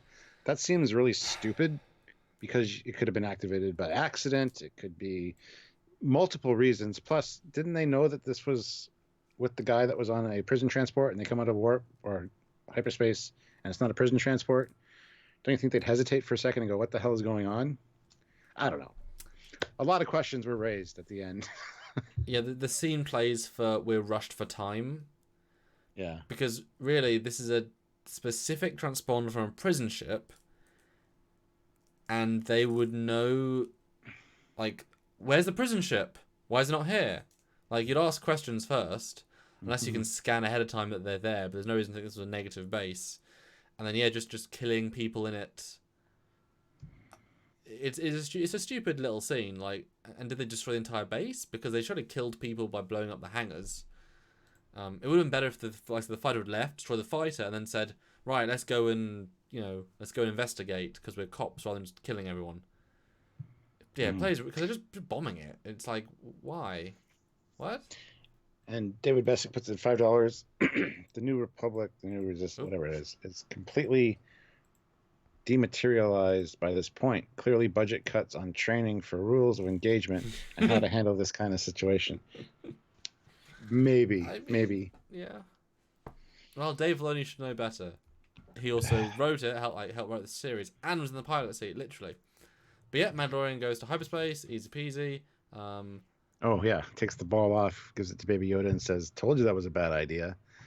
And also, do you notice his hyperspace effect's different to the new ones? It's more like the original first one rather than any of the other ones. Yeah, I've noticed. Huh. That being, it's an older ship though, right? So it could be that it's just older hyperdrive. Well, yeah, but the main Falcon hyperdrive still went to the new effect, and every time we see it after the originals. Oh yeah, that's true. I think in Solo as well, because that's the default. Anyway, and yeah, it gives Baby Yoda, and then we see them on the ship. They're in prison, all of them together. And his horns are cut off. The tips of his horns are cut off. Thank you. I appreciate it. But very unharmed considering all the damage. Yeah. And then it just flies away without a payoff, and then it ends. It's like, oh, okay. Oh yeah. And somebody said he gives Baby Mr. Trent 100 says he gives Baby Yoda the ball, but in the long shot, where'd the ball go? It's force cloaked. Well, or Baby Yoda put it in his mouth because he looks like he's. I mean, you don't know. How could the puppet hold it? I don't know. But yeah, so then it just sort of ends. And I was left thinking, oh, so just ignore Baby Yoda again as a plot point. They really had nothing else with that, did they? Actually, it's funny because in the concept art of the X-wings, there's 2 old X-wings and 1 new X-wing. And that's what I thought I first saw when I saw it. I even said as much in my first reaction review. Which one's that shot? Where's the X-wings and the concept art at the end? There's like the second concept art shot. It's a new X-wing like pose, and then 2 old X-wings. Actually, one old X-wing and 2 new ones. Maybe, I don't know. Anyway, there's a new one there for sure. And it's funny because I said so in my first reaction video. I thought I saw 1 new X-wing and 2 of the older ones, but turns out they're all the older ones. It's not the same. I know what you mean, because the way the cockpit is different. But that's not Pose 1, because Pose 1, the engines are sleeker and it all fits in better. Whereas you can tell they go on top of the wings, whereas they're part of the wing but they are. It shows it to be a bit different anyway. Yeah, weird. But it's a post-style one because it's got the half engine intakes in the front and the smaller engine thrust at the back. That's all. You can tell. I got one here. I know what they look like. Oh, it's the same. Okay. Yeah. Good concept art this week though. I thought it was especially good. And I liked seeing the a clear shot of the space station is the concept art. They could rebuild a model based on that, and it shows how small it is. Yeah. Which I liked. But yeah. David Bessig, there's another $5. Fun fact: the Razor Crest is heavily inspired by Doug Chiang's original clone LAAT concept. If you look on Wikipedia Legends page, you can see it. Sweet. Yeah, they love to reuse designs that they don't get finished. Yeah, I dig it. No, so I mean, Razor Crest is a good design. Doug Chiang, what a lad, what a quality lad. Oh yeah, some parallels. So Stuart, then, after our full review for an hour and a half, what are your thoughts on how they changed at all since really dissecting it? No, I really love this episode. This is my favorite of all the Mandalorian episodes so far. Had a good mix of action, and I was actually concerned at one point because it's like, how is he going to get out of this cell? And is Baby Yoda going to be okay? Are they going to take off? And he's got to find a way to catch them with the prison ship. But it all worked out. I was surprised he didn't kill them because I think that's stupid, leaving people alive like that you've betrayed. Yeah, but he's not a murderer. He's been shown, except stormtroopers and. I know he's becoming the Batman of the Star Wars universe. But still, it bugged me that they were still alive at the end. I would just have not shown them in the cell. Just leave it open to he could have killed them, likely did, but maybe not. I really enjoyed it. I thought it was a fantastic, fun-paced episode, and got to see some new droids and stuff, which I really appreciated. The cameos were great. The people that they had for the roles were fantastic. The only thing I really could have done without was that Twi'lek lady, because I just hate her. I hate everything about her. She was not important to the story. Yes, it shows a love interest of his or whatever from the past, but it's not really explored at all. So I couldn't stand her, and every time I see her, I just cringe. But other than that, I thought it was great. Love seeing Anakin, the voice actor for Anakin. That was cool. I didn't know that until after the fact, but it's nice to have that little Easter egg. So, and then of course the original X-wings at the end, really cool. But I expected more of a force than just 3 X-wings. It's like you have 3D models from every movie. If you want to, if you wanted to throw in stuff from Rogue One, you just could. Like they're all the same software. It's not that much longer to render if you do it with a render farm. Like it wouldn't have hurt to do that. It would have detracted from the pilots though, because there's 3 directors, there's 3 ships. There you go. Fleet Pass Swiftback puts in $1.99. Should have left it open for interpretation. He gives it an 8 out of 10. And Eugene throws in 250 rubles and says 7 out of 10 regular episode, 9 out of 10 fan service episode, 1 for Canto Byte reference. Yeah, he compared the ship to a Canto Byte slot machine. But that Junkman is here as well. Hello, Junkman. Says, showing that they are alive, they can return for season 2, and we don't need to explain how they are alive. Well, I guess, but yeah. Yeah, well, it's definitely the odd couple, odd group, Although, Eugene, please do explain why you think it's a fan service episode. What was fan service about it in particular? Like X-Wings. But that's the ships they have at the time. Like, there's no leap there. Why invent a new ship? They've already got enough new ships. The fact that these existing races is just using the universe. That's not fan service. Using the Anakin guy, 95% of people will not know who that is in terms of seeing him. So that's not fan service either, beyond just a Easter egg. The actors aren't fan service either, so I'm not sure why it's fan service. I thought last week being Tatooine and have a reference, that was fan service. This was not at all. And I didn't mind that. I love fan service. That's why it's fan service. It's just the universe, Stuart. It's not fan service. It's like, well, I know. But people call anything that's a callback fan service. Yeah, that's why I hate when they create new shit. Just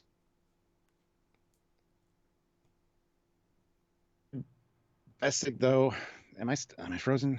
Yeah, I am. Okay. David Bessick throws in $10. More fun facts. The NR guard droids use the same CGI for K2SO, and the NR in New Canon repurposed Imperial droids for prison duty and even rehired Imperial guards to work their prisons often.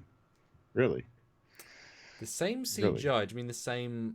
You mean Alan Tudyk also? They use his existing motion track data? That seems like that wouldn't make sense because they didn't have a fight like that in the movie, so I don't know if any of that makes sense. And Bill Barkley explains some of the fan service X-Wings, but like I say, that's just a ship of the era. Canto Byte, but no one likes Canto Byte, so that's more an annoyance rather than anything else. Gungan, I mean, everyone hates the Gungan, so that's a good insult. That's just using the universe. And Mouse Droid makes sense. Mouse Droid, because it's just a functional in context use. Yeah. And you didn't point out the fact that they made fun of the Imperial Stormtroopers' now shooting that's skills. Fan service, but also it makes sense in the universe. That was hilarious too. Yeah. Yeah, he's an ex-Imperial sharpshooter. Well, that's not saying much. Yeah. I'm not a stormtrooper. I wasn't a stormtrooper. That's the most fan service I'd say in the entire episode for sure. Yeah. It's like if they'd had in the prison someone from the original series, original movies. That would have been fan service. Like, oh my god, it's the guy that was the Death Star gunner in episode 6. That's weird. You know what I mean? Or like, yeah, literally. Or wouldn't that have been fan service if literally all the people in the prison were the same people and the same actors from Return of the Jedi who were then captured on the base? Like, you know how the guy puts a gun to Han Solo's face in the generator room in Return of the Jedi? If that actor was back and was the same character for one cameo, that would be fan service. Because that's like, really, you really pushed it for that, didn't you? And that Junkman says, great show, guys. I'm going to go try find a missing C-3PO walkie-talkie. Oh, C-3PO, later captains. Well, he's a commander. I'm a captain. But thank you, Junkman. And Bill Barker's Twi'lek fan service. No, it's just a race. Why would you invent a new race for every character? I mean, her being Twi'lek added nothing, but it saved budget on making a new alien race. People got to, expect... What? It's not fan service. It's just... And Zathrix says the most fan service I'd say is having Dave Filoni as an X-Wing officer. That's the fan service bit. And Anakin's voice actor in the episode as well. Well, if it was on the intercom as like sound like Anakin, that would have been like emergency. This is not Anakin Scott. That would have been fan service. But if you don't know who he is, say his name backwards, Nickina or whatever. It would be. That's what they do a lot of times. They just put the name backwards, right? Yeah. But David Bessick throws in $5. Clarification: the CGI of the models for the New Republic droids have many copy-pasted parts from CGI used on the same kind of droids. That Okay. K2SO was. See So the arms. kit bashed Imperial designs. Yeah. Okay. Okay. I'll buy that. I'll buy that. But so my closing thoughts are, I think it's my least favorite episode of the entire season. What? Mm-hmm. Damn, For little plot problems, weak scenes, a lot of missed opportunity here that often they do properly. Like when they use the Jawas, they use them to their proper potential, and they did other things. This one missed the ball on lots of things. Like they didn't kill him at the end, but you disagree on that. The prison was not very good. The ship-wise, the mission wasn't great. The Baby Yoda thing was awful. And this is another skip. I mean, it's sad, but it's weird to have episodes that just skip. They don't add anything to the character, anything to the Baby Yoda storyline. I mean, they should at least have had a little bit of that in each episode to develop it. But this was clearly pitched as a movie, and they then stretched into episodes and just adding 6 episodes of middle stuff, or four or 5. I liked your suggestion early on that it would have been cool if Carl Weathers' character had something to do with this, that it was a trap to get the Mandalorian. And it could have even been tied up at the end, where they could have had him on a little hologram communicating with the guy with the beard. You see his character, then it switches off, and he turns to see the Razor Crest coming in. That's all you would need. You wouldn't even need any dialogue, just an indication that he was involved with this. Yep. It's like, how do you catch the Mandalorian? Well, you give him a job that you know he's going to have to take, and then they want Baby Yoda back, and this is all a big plan. That would have been great. That would have made it a really cool episode. But it was like I say, this is a good anthology show, but it's a bad overarching story show because it fails. Bad overarching story show. Bad. Yes, it fails miserably in that regard. But it's a good ensemble thing. It just wasn't shown that way. It wasn't presented that way. But this one, like I say, my least favorite I think overall because its shortcomings are more. Last week is a close to it, but I like some visuals more than this one. You know, like having the very bland set design with no, like the prison was poorly done in my opinion. Not, whereas like you know a Dune Sea, you can't really do wrong with that. Like, oh, it looks pretty. You know, you can't really go wrong with that sort of stuff. It felt very Star Wars movie to me, so I really enjoyed it. Like, this is something I would have loved as a kid. This episode is awesome. So I still have that kid mentality when I watch these kind of things. I really enjoyed it. Well, I mean, the motion picture, the first Star Wars New Hope is also a heist movie through white corridors. So I mean, yeah, it certainly is a lot of that. But I just wish that the characters were better. Them being a team, them being skill set, them being more interesting. They're all douches, though. They're all douches, yeah. So you just don't care about them. But the show's a high bar, you know. It's well made, but you can see the low budget on this one relative to what they spend. This one, well, did you give scores yet? We didn't give scores yet. So Stuart, and you guys put your score out of 10 for enjoyment and for Mandalorian, because I want to give 2 different scores for that because they are different for me. So Stuart, what is your score for The Mandalorian so far and for personal enjoyment? Enjoyment 10 out of 10. Oh, it's your favourite. Mandalorian. Well, favourite one so far. Yeah, none of them got a 10. So. Yeah. Cool. Okay. Yeah. As far as Mandalorian episode, 9.5 out of 10. Loved it. Okay.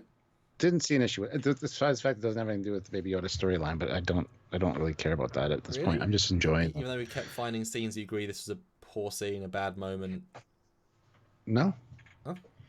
Sure. I just wish they would have killed them, that's all. Murder. For me, enjoyment, it's a 7.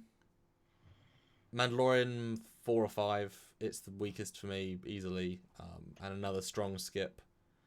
Wow. It could have been so much better. It didn't take much. It wouldn't take much to be better. A real swing and a miss for me. Yeah. And Stephen W. Fathry puts in $2 and said, "I love good standalone done in one episodes." Absolutely. Yeah. So we got a 10 out of 10 from Ozzy, 9 out of 10 for Ryan K. 8 out of 10 for Zeraxis. Jeff gave it a 9.25 out of 10 and said you're crazy. That's okay. 10 out of 10 for Curtis. 8 out of 10 for Cody Drake. 9 out of 10 from Bill Barkley. 10 out of 10 for Ozzy again. He just repeated himself. So 8 out of 10 for DGR Blue. 8 out of 10 Beskars, yeah. And David Bessick, you need to change your screen name to David Beskar. That'd be cool. But anyway, yeah, so there were some scores there. Michael says 9 out of 10 for enjoyment, 8 out of 10 for Mando. Love the episode, but the greater story did not move exactly. Michael Anderson gives episodes get a 10 out of 10 for me. Overall show 9 out of 10. Best Star Wars in a long time. Weird. Bo Barkley said definitely Star Wars version of the Suicide Squad. Yeah, absolutely. Absolutely. Fleet Pod Swiftback, $1.99. That shot of the Razor Crest, though, sweet. Yeah, beautiful CG. Beautiful. Yeah. So there we go. Okay. Cool. But also we're in the last two, so hopefully we'll get some actual story in the last two. And I was expecting like the clone stuff to be brought up throughout. You know, it's been a weird season so far. Been a weird season. They should just have made a standalone. Like, it works better as a standalone episodic Mandalorian go does job show. You know. And Cody Drake says, "Oh no, hold on, Stuart. You've gone away. You've gone away." In his opinion. Hold on, Stuart. You're back. I'm back now. Yes. Cody Drake, 7 out of 10 for enjoyment, 5 out of 10 for Mando. A bit boring in his opinion. Matches me. Team I didn't find R- it boring. I didn't find it boring though. Teen MRHS, 7.5 out of 10. So there you go. Cool. Well, it's good that we don't agree always, Stuart. I think that's important. Yeah, no shit. You can't always be right. It's fine. And neither can you, with other episodes where you think it's great and I'm just like, what are you on about? Or bad. Right? Yeah. Like how we screwed them by sending the New Republic after them and he just takes off. Yeah. No, the twist at the end is awesome. Like I know I'm gonna get screwed, so I'm gonna screw you guys right back. Yeah. Well, it's also fun that he's like, I needed the money, and then I'll let them all be killed. Yeah. Because I I got just the money. hope that I could get the money and get back on my ship and get out of here before they arrive. It seemed very odd. And wouldn't they have noticed that the signal was like moving through hyperspace? And then, I don't know. Like I said, there's a ton of plot problems with this that you see past, which is fine. I'll agree with that. It's not perfect by any means, but it was just really fun. Just Star Wars. just 9.5, Stuart. Just almost perfect ones of the entire season so far for you. Yeah. I think this is one of the ones where when we go back, you'll say, "Wow, I really inflated this one compared to the other ones." I think this will be the one you're like, really inflated it. The next you need to blow me away is all I can say. Yeah, I was expecting at the end when he flies away, because why let him fly away? Like, I was expecting like turrets to come out of the end of the space station and just shoot him out of the sky, or like try to. Because why would you launch a ship really slowly? Like, it can go to hyperspace before it can even get out of the bay. Like, the attack of kill him is like, really? That's the plan? Yeah. Why would you kill him? You also gave him money. Why are you killing him when he like the end didn't make much sense if you break it down, really. Giving them the money, I was like, you're gonna just blow up your money, but it's money. He did the job. He deserved the money, even if it gets destroyed. But plus, you gotta let him think he got away with it. You don't get rich and when you keep doing that. And Jeff Jacobs says no, he left the signal on the guy, and we know he did. But the guy was on his ship, then walked off his ship and was standing with him in the hangar bay. So if they came out of hyperspace, then he would be like, "Oh shit!" and run up the Razor Crest, get the door closed, get off before. The joke is, at this point, you also can't track things in light speed, because that's a Last Jedi thing, and so therefore, what the Republic saw is that the thing was activated on where the transport should be, and then suddenly it disappears. I'm assuming they then arrive at the transport and say, "Oh, what's going on here?" But they don't board it or anything, and then we have no idea how long things take to travel because it's implied seconds or minutes. He gets to the base and like, "Oh no, it's reappeared. Let's go over there." And then they just shoot whoever stole the signal. Don't know why you steal the signal, because the signal is the thing that alerts people. And then they detect it when you drop out of light speed. It's not like they can track the entire time. It's, you can't track while in light speed. Otherwise, that would make the entire point of Last Jedi pointless. And add. Star Wars is breaking down a little bit in terms of making sense. Cody Drake finding this channel reviewing Star Wars. 10 out of 10. Awesome. Thank you, Cody. Appreciate it. And we had, I think, about 75 people at most people watching this one. We're 75 likes, but if you haven't clicked like, I'd love to see Yes. 80 likes before we go, which will be when we hit 80 likes. So do click 80, please, and Please and do it now. no. I mean, Well, please and thank you. or you could say please and this is the way, or that is the way. You could do that as well. Oh, I mean, please and there I are have many spoken. jokes. Yeah. And yes, Ryan K should have had a set of X-wings, because that would have been kind of exciting if he'd got in and landed before the X-wings knew they were there. They managed to do the entire heist without alerting the prisoners, and then as they escaped, the X-wings followed them, and then as soon as they got in, there was like this space battle outside. That'd have been cool. 78. Come on, 2 more. I thought Eugene says Disney broke a lot of things. I'm sick of people bashing on Disney for wrecking stuff because it's still Lucasfilms. I know Disney's in charge, but I don't. Disney's not a scapegoat. Disney's a company that does fantastic work with a lot of stuff. Well, Marvel. I mean, exactly. but that's the difference between Kathleen Kennedy in charge versus Bob Iger. It's they made a mistake on who they put in charge of Star Wars, and she made the wrong choices in who she hired to do the Star Wars, and the wrong scripts. I mean, it's a chain of people, isn't it? The wrong person was hired, and that they made wrong decisions, and it's led to problems. Like if she'd hired a director. But you can't blame it on one person. This has to filter down through many people, and Well, yeah, I mean, it's Rian Johnson and J.J. Abrams and Kathleen Kennedy's fault. I mean, it's all their fault, because without them, you wouldn't get the films. It's not the VFX artist's fault. It's not the scriptwriter's fault per se. It's all the people that said yes to bad ideas. well, I think JJ did a good job with The Force Awakens, to be honest. He brought the Star Wars feel back to Star Wars, which is what people wanted. But he still did some dumb things. Oh yeah, he like, just copy pasted, but But still. I mean, like he still made Rey ultra powerful for no. Like there's still things he did that then were things that Rian Johnson was able to utilize in a bad way. He set up things that you didn't know whether, the best thing they could have done for Disney was say, right, we're going to pick 3 directors, have them sit down in a room for a week and plan out the entire 3 films, and then put that in stone, and then you commit them, or you have one director to all 3. There's mistakes they made throughout the entire time. Plan all 3 for sure before you jump into it. That was just It's not Disney's fault. It's just the people behind Disney, or the people in front of Disney. Whereas like Kevin Feige, it's not Disney's reason Marvel's so good. It's Kevin Feige's reason, because he's he was the right guy at the right time. It's like Dave Filoni. He did a good job with stuff. He's the one that's controlling this show, and it's a good show because he's got creative control. But anyway, we reached the 80s, Stuart. So huzzah, huzzah. Thank you guys. And plans for lives for this week. I'm away in London, the actual London, for the next 2 days. We're then both watching Star Wars the 19th, and then I'm coming back to review on the 20th with you, Star Wars: The Rise of Skywalker. On Friday. So Rise of Skywalker review live on Friday the 20th. But That's tomorrow, Trekyards. Samuel's not going to be here, but it'll just be me flying solo, and I'm going to be talking about FASA ship designs. We're going to look at a few. We're going to look at some stats and some history on the ships, and talk about your favorites. So But what's join me for FASA, that. Stuart? Like I had to ask you every episode we do a FASA ship. Oh my God. If you don't know what FASA is, you're not going to tune in anyway. So not going to tell you. You want to. FASA is a company that created a combat simulator / role-playing game for Star Wars or Star Trek back in the day.